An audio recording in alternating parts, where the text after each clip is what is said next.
नमस्कार प्यारे विद्यार्थियों, जॉब मंत्रा के ऑनलाइन प्लेटफॉर्म में आप सभी का स्वागत एवं अभिनंदन है। दोस्तों, हम लोगों ने पिछला सीरीज टॉपिक खत्म किया था। आज हम लोग नए टॉपिक की तरफ आ रहे हैं जिसका नाम है क्रम परीक्षण, order and ranking, ranking test. ठीक है, तो अच्छा, इसी रैंकिंग टेस्ट में मैं सीटिंग अरेंजमेंट का भी कॉन्सेप्ट आपको दे दूंगा। ठीक है ना, रैंकिंग प्लस सीटिंग अरेंजमेंट का कॉन्सेप्ट इसमें आपको मिल जाएगा। चलिए देखिए, जो क्रम परीक्षण आपका होता है, जैसे ये कोई पंक्ति है, जैसे ये कोई पंक्ति है तो इसके दो सिरे हैं, एक दायां और एक बायां। दाएं को हम लोग राइट बोलते हैं और बाएं को हम लोग लेफ्ट बोलते हैं। ठीक है, जैसे हमारे लिए बोर्ड है, आपके लिए आपकी कॉपी होगी। आपका जो दायां हाथ होगा वो दायां सिरा कहलाएगा, जो बायां हाथ होगा वो बायां सिरा कहलाएगा। कोई व्यक्ति इस पंक्ति में कहीं पर बैठा होगा, जैसे मान लेते हैं यहां पर बैठा हुआ है शख्स एक्स, तो एक्स का स्थान है बाएं सिरे से 12 और दाएं सिरे से मान लेते हैं 24। एक्स का स्थान क्या है, कह दिया गया एक्स का स्थान बाएं से 12वां है और दाएं से 24वां है। तो बताइए इस पंक्ति में कुल कितने लोग हैं। तो बताइए इस पंक्ति में कुल कितने लोग हैं। तो हम कहेंगे कि भाई एक्स का स्थान बाएं से 12 है, अब दाएं से 24 है, तो इसके पहले कितने लोग हैं। तो आप कहोगे सर 23 लोग हैं। तो मैं कहूंगा बेटा 12 और 23 जोड़ दो, 12 और 23 का जोड़ कितना हो जाएगा, 35 हो जाएगा। आपका जवाब हो जाएगा। और अगर आप राइट एंड से करना चाहो तो आप इसको ऐसे कर सकते हो कि भाई एक्स का स्थान दाएं से 24 है, अब बाएं से कितना है, सर बाएं से 12 है, तो 12 से पहले कितने लोग हैं, 11 लोग हैं। 24 और 11 को जोड़ा तो कितना हो गया, 35 हो गया। आप कहोगे कि सर ये एक कम क्यों कर रहे हो। मैं आपको बताता हूं कि एक कम क्यों कर रहा हूं। बेटा एक्स तो एक ही कैंडिडेट है ना, एक ही बंदा है। अब जब एक्स का स्थान हमने राइट एंड से 24 ले लिया, तो एक्स का स्थान लेफ्ट एंड से 12 नहीं लेंगे, क्योंकि एक्स तो यहां पर इंक्लूड हो गया। तो एक्स के पहले के जितने कैंडिडेट है वो ऐड कर दो, 24 और 11 का जोड़ 35 हो जाएगा। और अगर इन दोनों बातों को आप नहीं करना चाहते हो तो इसके लिए एक फार्मूला बनाया गया है, total equal to R plus L minus 1, right plus left minus 1। Total equal to right plus left minus 1। अब यहां आपको दिमाग लगाने की जरूरत नहीं है, सीधे सीधे चीजों को आप रख दोगे, आपको आपका जवाब मिल जाएगा। जैसे total equal to 12 plus 24 minus 1, 12 और 24 को जोड़ा तो 36, एक कम कर दिया तो 35। तो ये पहला कॉन्सेप्ट है और ये अंत तक यूज होगा। यहां पर ये बात जो मैंने आज शुरुआत में बताई है, ये आखिरी तक इसका इस्तेमाल होता रहेगा। अब देखिए इस पर तरह तरह की बातें क्या क्या बनती हैं, तरह तरह की वैरायटी क्या क्या बनती है, तरह तरह के सवाल क्या क्या बनते हैं, उन पर हम लोग चर्चा कर लेते हैं। जैसे जैसे ये पंक्ति है और x यहां पर बैठा है और कहा गया x का स्थान बाएं से 24वां है और y यहां पर है।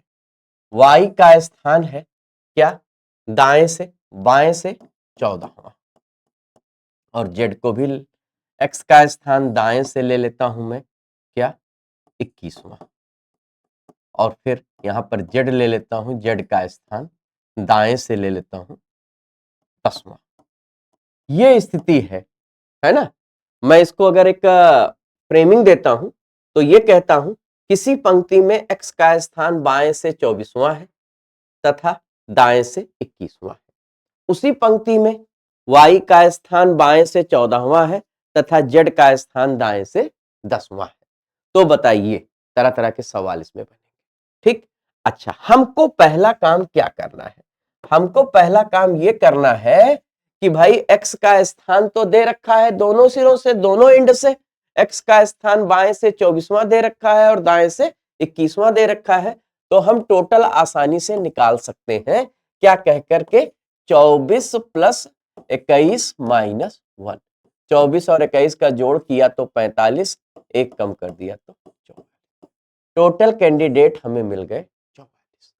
अब ये जो पंक्ति है इसमें कितने बंदे हैं, आप कहोगे सर इसमें तो 44 कैंडिडेट या 44 बंदे हैं। अब y का स्थान बाएं से 14वां है तो दाएं से निकालना है।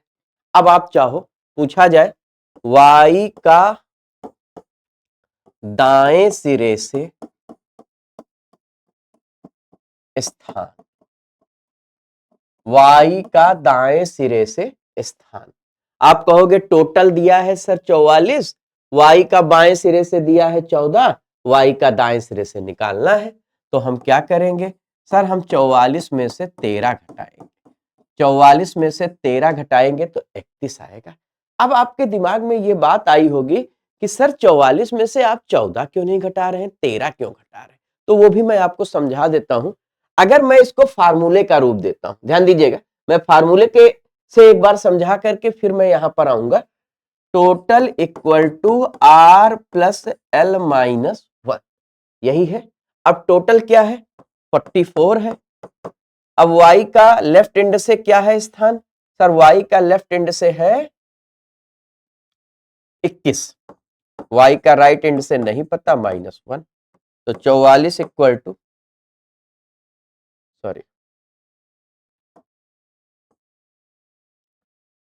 y का लेफ्ट एंड से 14वां स्थान है, राइट एंड से नहीं पता, 14 -1, right plus 13, then right equal to 44 minus 13 equal to कितना आ जाएगा 31, ये है।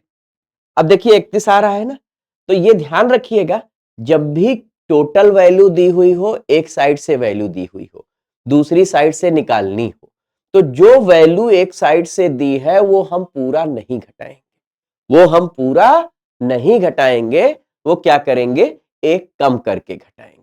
जब एक कम किया तो 44 में एक कम, 14 में एक कम किया तो 13 आ गया, और 44 में 13 घटा दिया तो y का दाएं सिरे से स्थान मिल गया 31। उसी तरह से अगर हमसे पूछा जाता है कि z का बाएं सिरे से स्थान, तो z का दाएं सिरे से 10 दिया है और टोटल कैंडिडेट कितने हैं, वही 44। तो अब हम 44 में कितना घटाएंगे, सर हम 44 में 10 ना घटा करके 9 घटाएंगे। एग्जैक्टली यही काम आपको करना है। तो मेरे भाई अगर आप 44 में 9 घटाओगे तो आपका जवाब कितना आ जाएगा, आपका जवाब आ जाएगा 35। तो अब आपको दोनों कॉन्सेप्ट समझ में आ गए होंगे कि y का दाएं सिरे से स्थान और z का बाएं सिरे से स्थान। अब यहां एक बात और आपको समझनी होगी कि जैसे ये x का स्थान बाएं से 24 है और y का स्थान बाएं से 14 है, तो x के अकॉर्डिंग y किधर है, तो y x के बाईं ओर है। y x के किधर है, y x के बाईं ओर है, और z x के किधर है, z x के दाईं ओर है। ये इस बात को ध्यान दीजिएगा, ठीक है ना। जेड एक्स के दाईं ओर है और वाई एक्स के किधर है, वाई एक्स के बाईं ओर है। ठीक, अब नेक्स्ट इसमें क्या कैसे सवाल बनता है उसकी चर्चा कर लेता हूं मैं।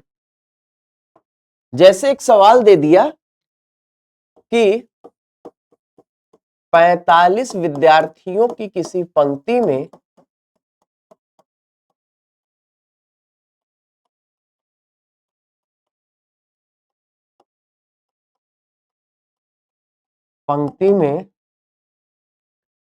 राम का स्थान बाएं तथा दाएं सिरे से समान है, बाएं तथा दाएं सिरे से समान है। राम का बाएं सिरे से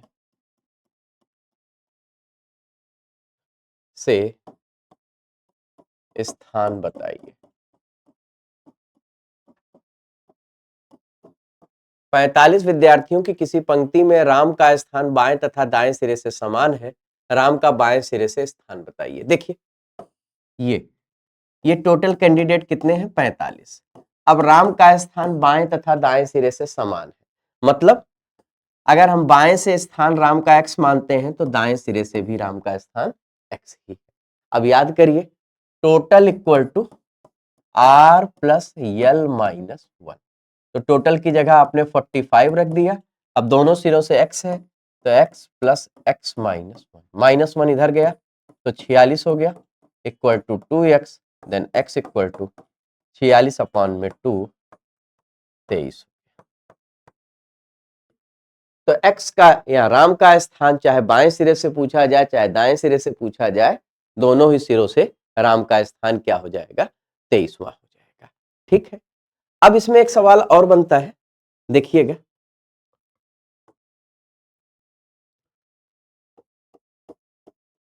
किसी कक्षा में राम का गणित में ऊपर से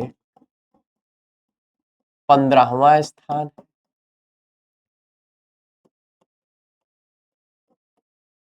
तथा अंग्रेजी में नीचे से 22वां स्थान। तो बताइए क्लास में कुल कितने विद्यार्थी, तो बताइए।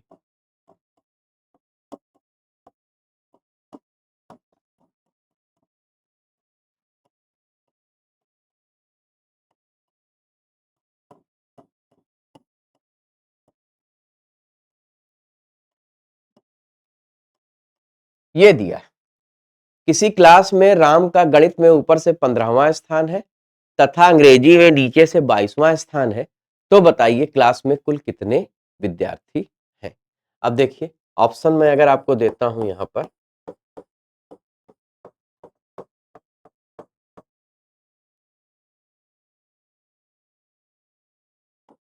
36, 37, 38 और जानकारी अधूरी।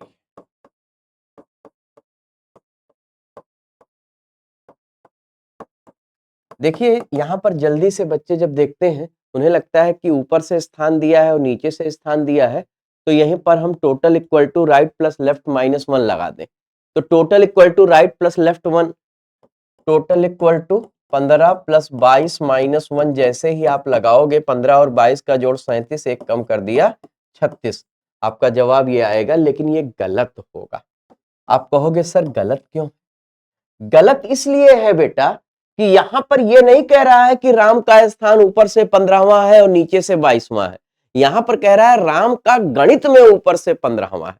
अब मुझे यह बताओ कि अगर कोई एक बच्चा गणित में ऊपर से 15वां स्थान लाता है या एक नंबर लाता है, तो क्या यह आवश्यक है कि वो अंग्रेजी में भी ऊपर से वही स्थान लाएगा या वही नंबर लाएगा? तो नहीं, है ना। तो ऐसी परिस्थिति में यहां पर डाटा ही पर्याप्त नहीं है, जानकारी ही पर्याप्त नहीं है। तो आपका यहां पर जवाब क्या होगा? जानकारी अधूरी है या आंकड़े अपर्याप्त हैं। ध्यान दीजिएगा, इसका जवाब क्या होगा? जानकारी अधूरी है। अधूरी क्यों है एक बार फिर से समझ लीजिएगा कि अब यहां पर राम का गणित में ऊपर से 15वां स्थान है, राम का गणित में ऊपर से 15वां स्थान है, तो अब जरूरी नहीं है कि अंग्रेजी में भी ऊपर से 15वां ही हो। ये तो डिपेंड करेगा उसके पेपर करने पर। जैसे उसने पेपर किया होगा वैसे ही उसको परिणाम भी मिलेगा। तो ऐसी परिस्थिति में आपका जो जवाब होगा वो क्या आएगा? जानकारी अधूरी, आंकड़े पर्याप्त नहीं। आई होप आपको बात समझ में आई होगी। आई होप आपको बात समझ में आई होगी। एक सवाल, एक पैटर्न और बनता है, अब मैं आगे उसकी चर्चा करता हूं। ये भी आजकल खूब पूछा जा रहा है और आरओ एआरओ जैसे एग्जाम में ऐसे सवाल बना करके पूछ सकते हैं। वो कठिन की श्रेणी में नहीं गिने जाएंगे, बहुत मामूली सवालों की श्रेणी में गिने जाएंगे। देखिएगा, एक सवाल मैं लिख रहा हूं। क्वेश्चन ये है कि 42 विद्यार्थियों की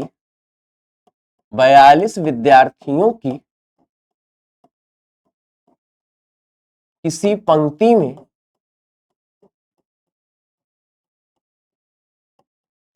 राम जब 6 स्थान बाईं ओर स्थानांतरित हुआ तो बाईं ओर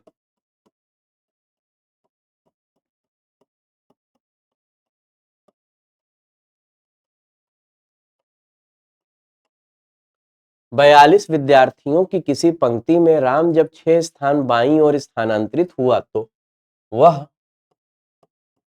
बाएं सिरे से 22वां हो गया। 22वां हो गया। पंक्ति के दाएं सिरे से उसकी प्रारंभिक स्थिति बताइए।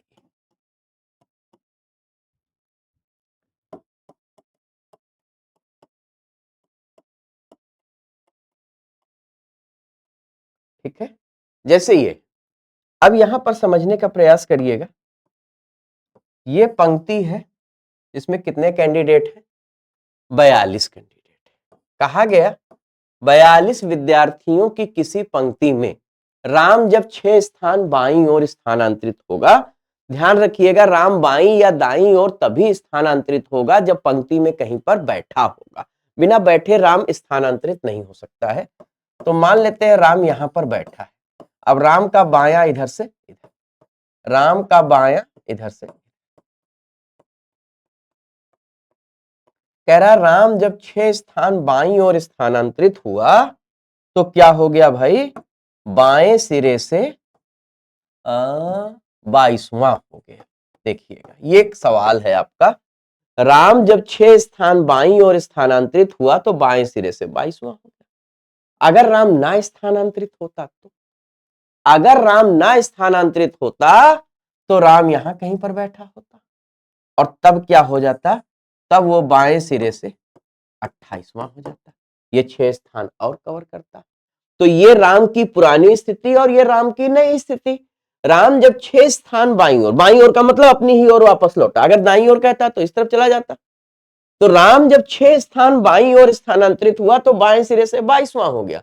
अगर ना स्थानांतरित होता तो ये 6 स्थान और कवर करता और तब बाएं सिरे से 28वां हो जाता। अब देखिए, टोटल 42, राम का स्थान बाएं से 28, दाएं से निकालना है। तो आप क्या करोगे सर? वही कॉन्सेप्ट है ना। जब टोटल वैल्यू दी हुई हो और एक साइड से वैल्यू दी हुई हो, दूसरे साइड से निकालनी हो, तो जो वैल्यू एक साइड से दी है वो हम पूरा नहीं घटाएंगे, एक कम करके घटाएंगे। तो 42 में हम 28 नहीं घटाएंगे, 42 में हम 27 घटाएंगे। तो 42 में अगर हम 27 घटाते हैं तो हमें जवाब कितना मिल जाएगा? हमें जवाब 15। हमें जवाब कितना मिल जाएगा? हमें जवाब 15 मिल जाएगा। आई होप आपको बात समझ में आई। आई होप आपको बात समझ में आई होगी। बढ़िया सवाल है। इस पैटर्न का सवाल खूब पेपर में बन रहा है, पूछा जा रहा है। तो फिर आपके एग्जाम में भी पूछा जा सकता है, कोई बहुत बड़ी बात नहीं। नेक्स्ट आगे बढ़ते हैं। एक सवाल और है जो कि बहुत बनता है। सवाल ये है, ए बी सी डी और ई में ए केवल बी से बड़ा है।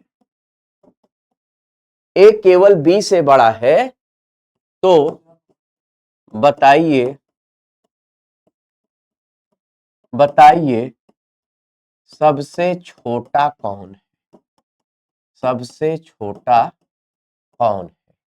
कह रहा है ए बी सी डी और ई में ए केवल बी से बड़ा है। ए केवल किससे बड़ा है? बी से बड़ा है। इसका मतलब ए बाकी सबसे छोटा है। ए केवल बी से बड़ा है, इसका मतलब ए बाकी सबसे छोटा है। और ए से भी छोटा कौन? बी। तो सबसे छोटा कौन? B.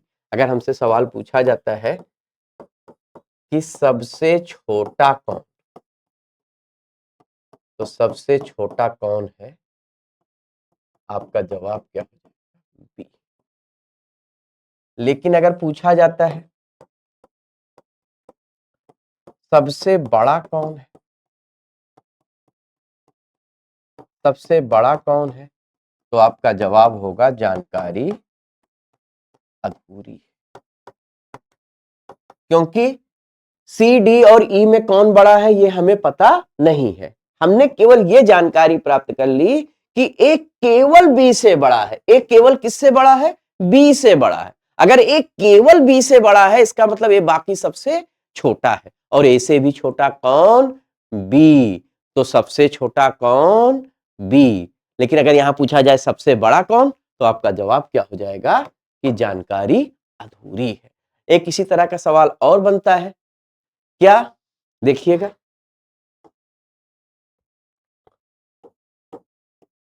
A B C D और E में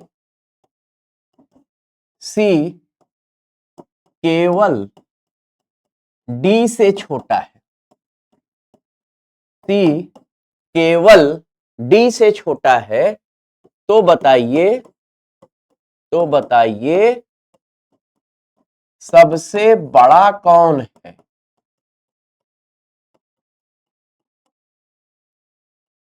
C केवल D से छोटा है, तो बताइए सबसे बड़ा कौन? अब यहां पर क्या है?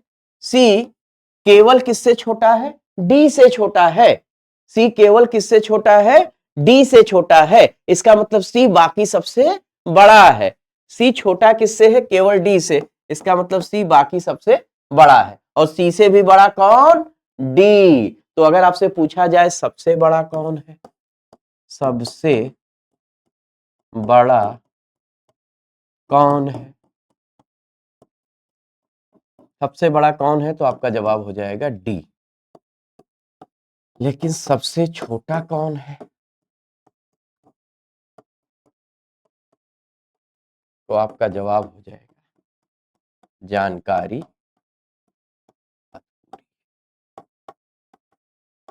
ठीक है, ये बहुत मामूली से सवाल हैं, अक्सर पेपर में बनते रहते हैं, बस हल्का सा आपको दिमाग लगाना है, जवाब तुरंत निकल करके बाहर आ जाएगा। तो एक टाइप का ये सवाल होता है जो कि बहुत ही लो लेवल के सवाल है, लेकिन अक्सर पेपर में इस पैटर्न के सवाल बनते हैं, इस पैटर्न के सवाल पूछे जाते हैं, जो कि सरल की श्रेणी में रखे जाते हैं। अब एक सवाल और मैं टाइप लेने चल रहा हूं, जो कि सीसैट के पेपर से लेकर जीडी के पेपर तक हर जगह पर ये पैटर्न का सवाल पूछा जा चुका है, और आरओ एआरओ के एग्जाम में भी कई बार पूछा जा चुका है। तो इस पर चर्चा करते हैं, बहुत ही महत्वपूर्ण कॉन्सेप्ट है। मैं हेडिंग डाल देता हूं, स्थान परिवर्तन पर आधारित प्रश्न। स्थान परिवर्तन पर आधारित प्रश्न। स्थान परिवर्तन पर आधारित प्रश्न। एक सवाल मैं लिखता हूं, फिर उसी के अकॉर्डिंग सारी चीजों की चर्चा करता हूं। क्वेश्चन है, किसी पंक्ति में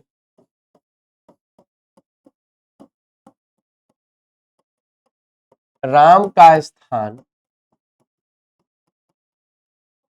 बाएं सिरे से 22वां है। किसी पंक्ति में राम का स्थान बाएं सिरे से 22वां है, तथा श्याम का स्थान दाएं सिरे से 24वां है। किसी पंक्ति में राम का स्थान बाएं सिरे से 22वां है, तथा श्याम का स्थान दाएं सिरे से 24वां है। जब ये आपस में अपना स्थान बदलते हैं,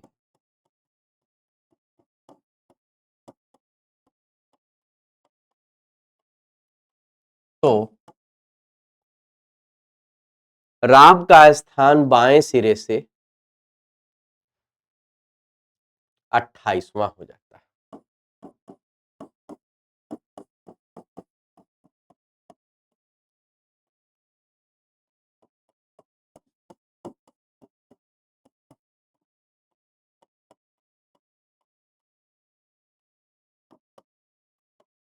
तो बताइए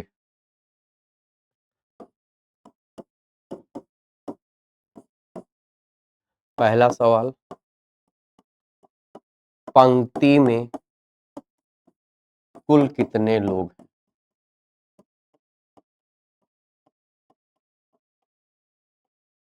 दूसरा सवाल, श्याम का दाएं सिरे से नया स्थान क्या है?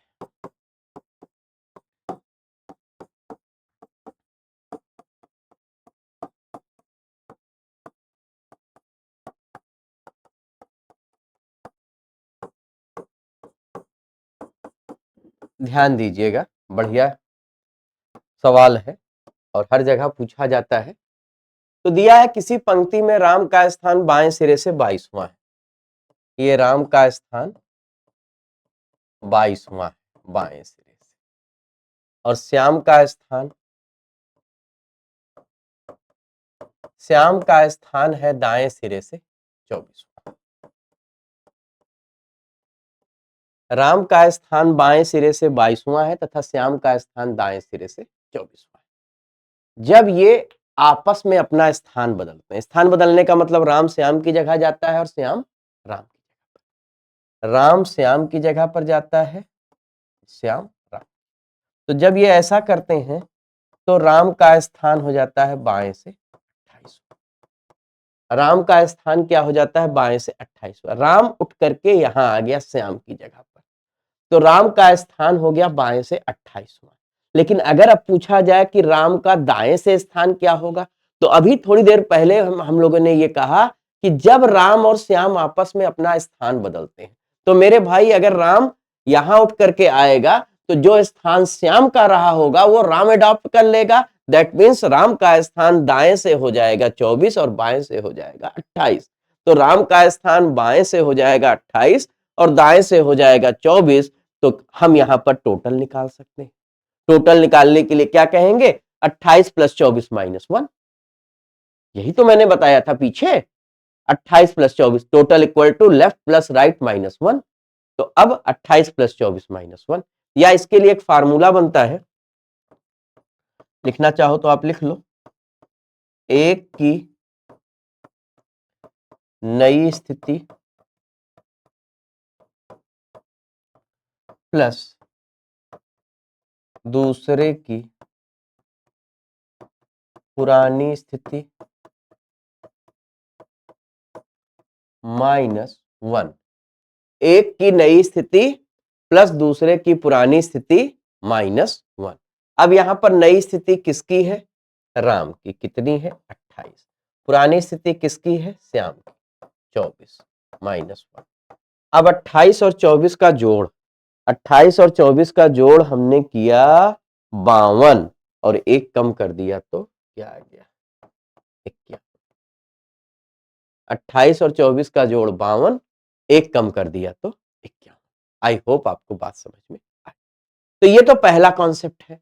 अब यहां पर आप देख रहे हो कि राम का स्थान पहले बाएं से 22 था और फिर स्थान परिवर्तन के बाद क्या हो गया, बाएं से 28 हो गया। इसका मतलब क्या हुआ, इसका मतलब हुआ कि पहले 22 था, अब 28 हुआ, तो बाएं सिरे से राम के स्थान में हो रही है क्या, वृद्धि। ठीक है, अब वृद्धि कितने की हो रही है, आप यहां पर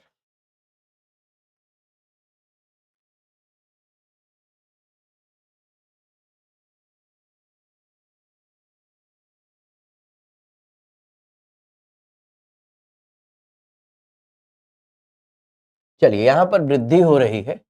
वृद्धि कितने की हो रही है, वृद्धि आप 28 में से 22 घटाइए तो 6 की वृद्धि। ध्यान दीजिएगा, राम का स्थान पहले 22 था, स्थान परिवर्तन के बाद 28 हुआ। इसका मतलब राम के स्थान में हुई क्या, वृद्धि। कितने की वृद्धि हुई, 6 की वृद्धि। अगर 6 की वृद्धि राम के स्थान में हो रही है तो 6 की ही वृद्धि श्याम के भी स्थान में होगी। तो श्याम का स्थान अगर दाएं सिरे से पूछा जाए, श्याम का स्थान दाएं सिरे से 24 प्लस 6, तो 24 प्लस 6 कितना हो जाएगा, 30।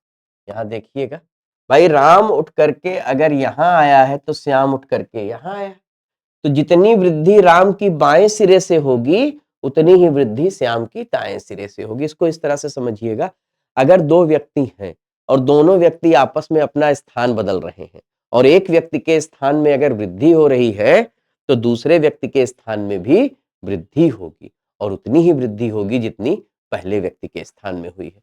तो राम के स्थान में देखिए 6 की वृद्धि हुई है, तो श्याम के स्थान में भी कितने की वृद्धि होगी? तो श्याम के स्थान में भी 6 की ही वृद्धि होगी। तो 6 की वृद्धि अगर होगी तो अब आप यहाँ पर कह सकते हो कि 24 + 6 आपका जवाब कितना हो जाएगा? 30 हो जाएगा। आई होप आपको ये बात समझ में आई होगी। ये बहुत ही महत्वपूर्ण कॉन्सेप्ट है, पूरे रैंकिंग का क्रम परीक्षण का हार्ट माना जाता है। यहाँ से सवाल सबसे ज्यादा बनता है, तो आपके एग्जाम में भी यहाँ से सवाल पूछा जा सकता है। इस बात को एक बार और आप देख लीजिएगा। थोड़ा मैं आगे बढ़ता हूँ, अगला कॉन्सेप्ट मैं लेता हूँ, एक क्वेश्चन के माध्यम से लेता हूँ। यदि किसी पंक्ति में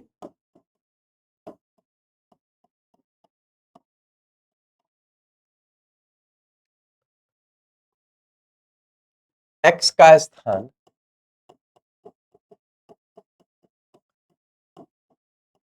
ऊपर से 18वां है तथा y का स्थान नीचे से 16वां है।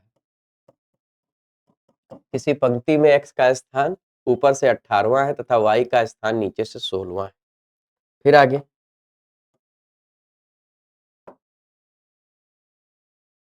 तथा z का स्थान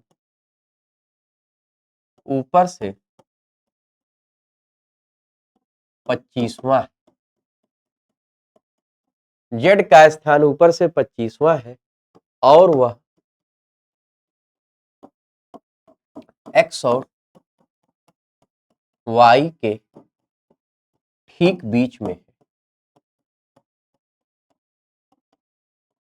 तो बताइए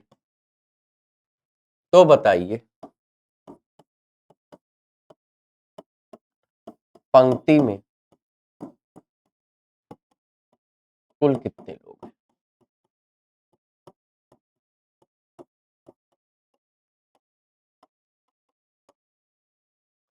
तो बताइए पंक्ति में कुल कितने लोग? किसी पंक्ति में x का स्थान ऊपर से 18वां है तथा y का स्थान नीचे से 16वां है।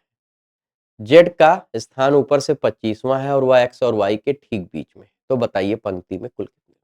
देखिएगा, ये पंक्ति है, इसमें x का स्थान ऊपर से 18वां है और y का स्थान नीचे से 16वां है।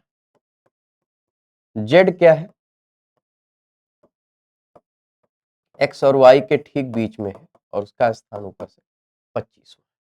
तो अब आप देखिए 18 से 25 स्थानों में वृद्धि कितने की? 7 की। अब वृद्धि 7 की तो बीच में 6 लोग, 6 अगर इधर है तो 6 इधर है। अब आपको काउंट करना है, यहां तक 25, 25 6 31 और 16 47। अगर आप देखो यहां पर आपने 25 कर लिया, 25 6 31 और 16 47 आपका। अगर आप अलग अलग काउंट करना चाहते हो, तो ऊपर से x 18, नीचे से y 16, बीच में 6 6 12 और 13। तो 3 6 9 8 17, 7 हासिल, एक 1 2 1 3 और 1 4। ये आपका जवाब। आप ऐसे इसको कर सकते हो। ठीक है, थोड़ा सा इसमें और आगे बढ़ते हैं, तो तस्वीर क्या होती है, तो स्थिति क्या होती है, ध्यान से देखिएगा। जैसे किया जाए 90 विद्यार्थियों की एक क्लास में 90 विद्यार्थियों की एक क्लास में 1/3 लड़कियां हैं।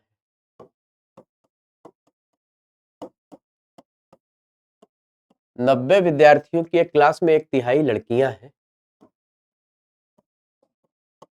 मोनिका का स्थान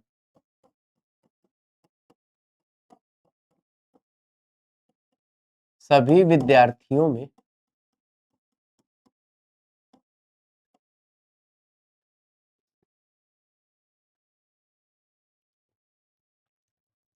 मोनिका का स्थान सभी विद्यार्थियों में ऊपर से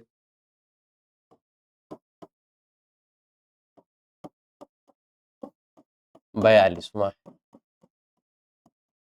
तथा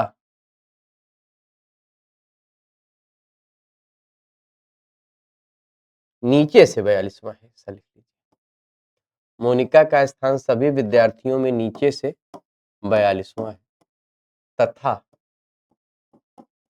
केवल लड़कियों में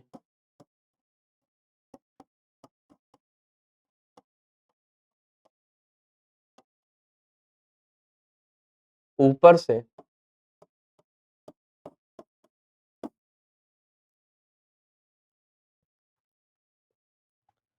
16वां है। तो प्रश्न लिखिएगा पहला,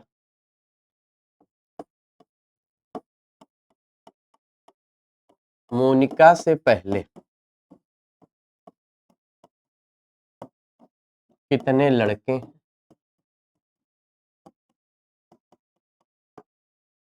मोनिका से बाद कितनी लड़कियां हैं?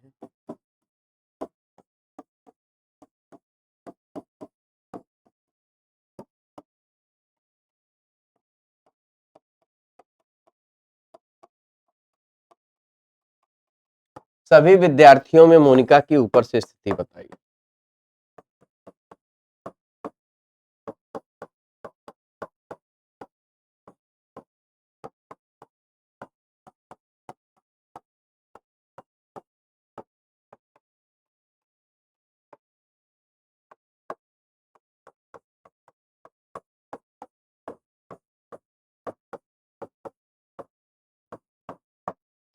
सभी विद्यार्थियों में मोनिका की ऊपर से स्थिति बताइए। देखिए कह रहा 90 विद्यार्थियों की क्लास में 1/3 लड़कियां हैं, तो 90 का 1/3 हम निकाल सकते हैं 30। तो लड़कियां कितनी हो गई? 30 और लड़के कितने हो गए? 60। ये स्थिति है। 90 विद्यार्थियों की क्लास में 1/3 लड़कियां हैं, तो लड़कियां कितनी हो गई? 30 और लड़के कितने हो गए? 60। मोनिका कोई बच्ची है का स्थान दिया है सभी विद्यार्थियों में नीचे से 42वां। यहां तो मोनिका का स्थान अगर नीचे से 42वां है तो ऊपर से निकाला जा सकता है। आप कहोगे सर बिल्कुल निकाला जा सकता है, अभी आपने ही तो बताया था। तो 90 में हम क्या करेंगे? 41 घटा देंगे। तो 90 में अगर हम 41 घटाएंगे तो मोनिका का स्थान ऊपर से आ जाएगा 49। Total equal to R plus L minus 1। इस कॉन्सेप्ट से अगर आप जाते हो तो 90 equal to 42 plus x minus 1 then x equal to 49। x equal to 49। तो मोनिका का स्थान ऊपर से आ गया कितना? 49। ठीक है, यहां तक बात आपको समझ में आई होगी। अब मोनिका का स्थान ऊपर से 49 सभी में है, लेकिन फिर कह रहा है तथा केवल लड़कियों में ऊपर से 16वां है। अब ध्यान दीजिएगा, ध्यान दीजिएगा, मोनिका का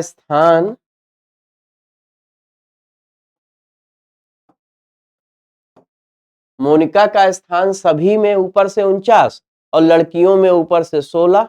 तो अब अगर हम 49 में 16 लड़कियों को निकाल देंगे तो मोनिका से पहले लड़के कितने हो जाएंगे? तो आप कहोगे सर मोनिका से पहले लड़के हो जाएंगे 33।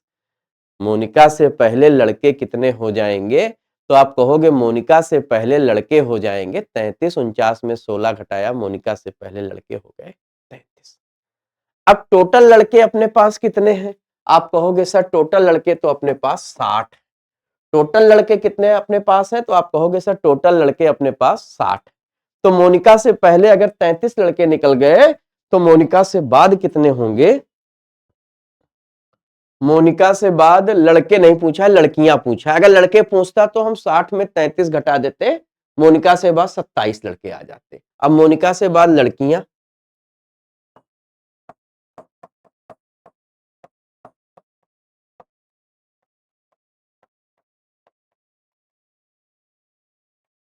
तो हम क्या करेंगे,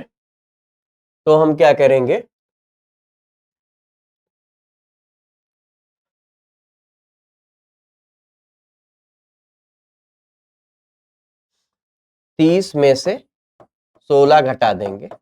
मोनिका से बाद लड़कियां अगर हमसे पूछा जाता है तो हम बता सकते हैं मोनिका से बाद लड़कियां कितनी हो गई, तो मोनिका से बाद लड़कियां हो गई 14। आई होप आपको बात समझ में आई, ठीक है।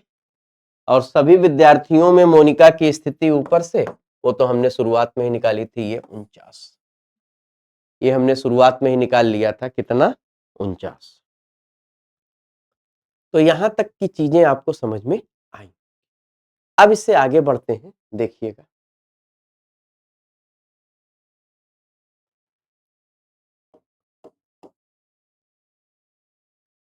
किसी पंक्ति में अशोक का स्थान 9वां है।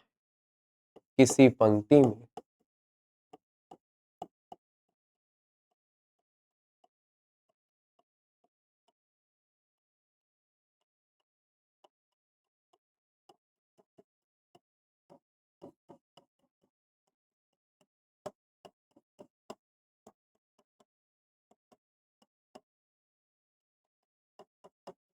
किसी पंक्ति में अशोक का स्थान 9वां है तथा कुसुम का स्थान 17वां है। उसी पंक्ति में लड़कों के बीच, उसी पंक्ति में लड़कों के बीच अशोक का स्थान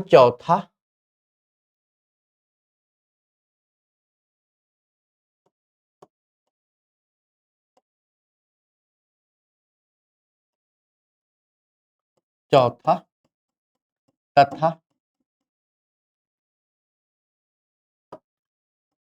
उसी पंक्ति में लड़कों के बीच अशोक का स्थान 4था तथा अंतिम से 18वां है।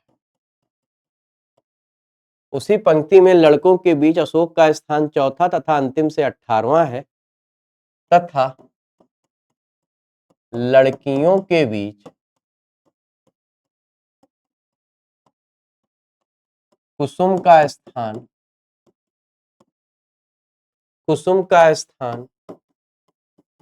9वां तथा अंतिम से 20वां है। उसी पंक्ति में लड़कियों के बीच कुसुम का स्थान 9वां तथा अंतिम से 20वां है। ये प्रश्न है। तो सवाल ये है, प्रश्न ये है,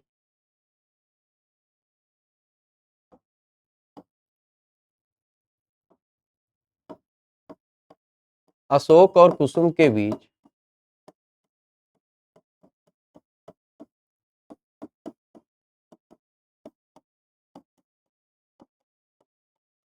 कितने लड़के और कितनी लड़कियां हैं, और कितनी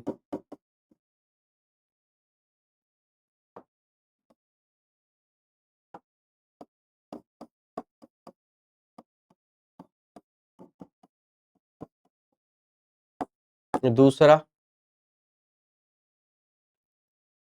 क्लास में लड़के लड़कियों का अनुपात क्या है।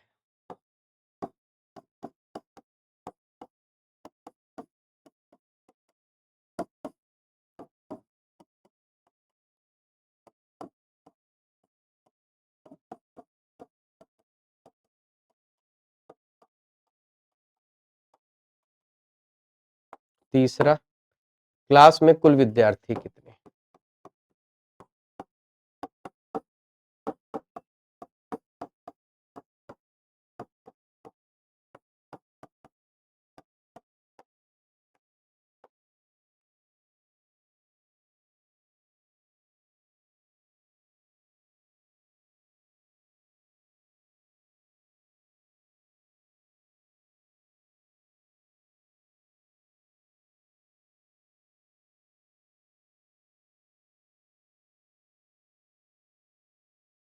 देखिएगा क्या कहता है।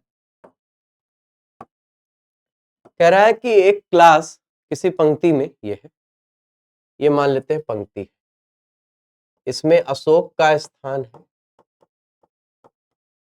9वां तथा कुसुम का स्थान है 17वां। किसी पंक्ति में अशोक का स्थान 9वां तथा कुसुम का स्थान 17वां है, ठीक है। उसी पंक्ति में लड़कों के बीच अशोक का स्थान क्या हो जाएगा?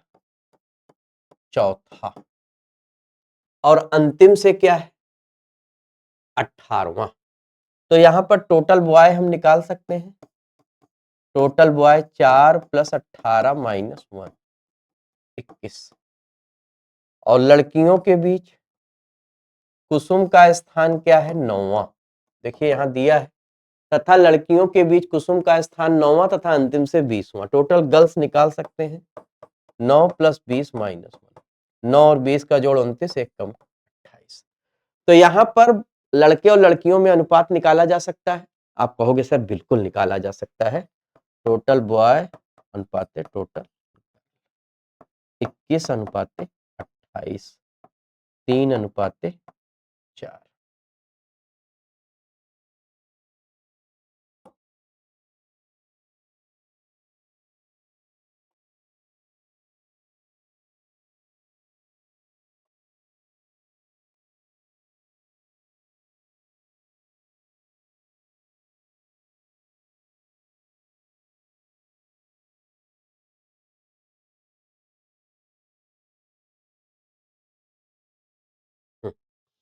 तो यहाँ पर 3:4 हो जाएगा लड़के लड़कियों में अनुपात। यहाँ पर मैं लिख देता हूँ।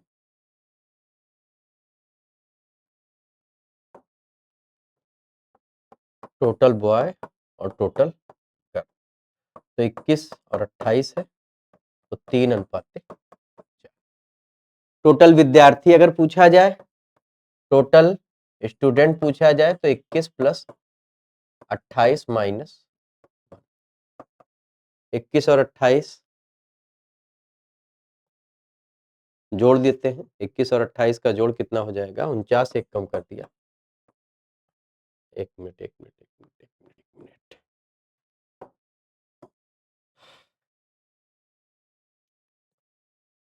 सीधे सीधे हम कह सकते हैं कि 21 और 28 को जोड़ दीजिए, 49 हो जाएगा। इसमें -1 लगाने की कोई आवश्यकता ही नहीं। टोटल स्टूडेंट 21 + 28, ये हो जाएगा 40। ठीक है, मुद्दा ये नहीं है, मुद्दा ये नहीं है। तो मामूली सा सवाल है जिसे हम आसानी से कर सकते हैं कि भाई अशोक का स्थान 9वां है और लड़कों में अशोक का स्थान चौथा और अंतिम से 18वां है। तो टोटल बॉय हमारे पास आ गए कितने? टोटल बॉय हमारे पास आ गए 4 + 18 - 1 21। टोटल गर्ल्स की बात करें तो 9 + 20 - 1 28। अनुपात निकाल लिया, टोटल निकाल लिया। अब बात आती है, पूछा गया है अशोक और कुसुम के बीच कितने लड़के और कितनी लड़कियां। यहां पर कितने लड़के और कितनी लड़कियां, इसको ध्यान से समझिएगा। यहां पर देखिएगा, अशोक का स्थान सभी में 9वां और लड़कों में चौथा। तो भाई अशोक का स्थान 9वां, सभी में लड़कों में चौथा। इसका मतलब अशोक से पहले लड़कियां कितनी? 9 में 5 गया, 9 में 4 गया,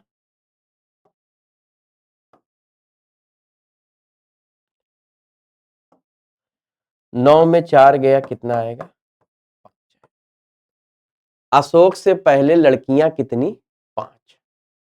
अब देखिए, कुसुम का स्थान 9वां, इसका मतलब कुसुम से पहले कितनी लड़कियां? 8 लड़कियां। और अशोक से पहले कितनी लड़कियां? 5 लड़कियां। तो दोनों के बीच में कितनी लड़कियां? तो अगर हम 8 में से 5 घटाएंगे तो अशोक और कुसुम के बीच में,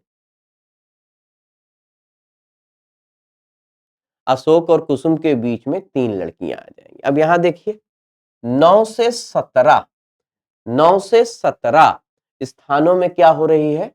वृद्धि हो रही है। स्थानों में वृद्धि हो रही है। 9 से 17 कितने की? 8 की। अगर वृद्धि 8 की तो बीच में 7, और 7 में अगर 3 लड़कियां निकल गई, 7 में अगर 3 लड़कियां निकल गई तो लड़के कितने आ जाएंगे? लड़के आ जाएंगे 7 माइनस 3 इक्वल टू 4। ये सवाल हमसे पूछा गया है कि अशोक और कुसुम के बीच कितने लड़के और कितनी लड़कियां हैं? तो अशोक और कुसुम के बीच 4 लड़के और 3 लड़कियां हैं। अशोक और कुसुम के बीच 4 लड़के और 3 लड़कियां हैं। आई होप आपको बात समझ में आई। आई होप आपको बात समझ में आई होगी। तो देखिए, ये आपका ऑर्डर और रैंकिंग टॉपिक था। इतने पर आज हम लोग विराम लगाएंगे। इससे आगे हम लोग नेक्स्ट क्लास में मिलेंगे। तब तक के लिए नमस्कार।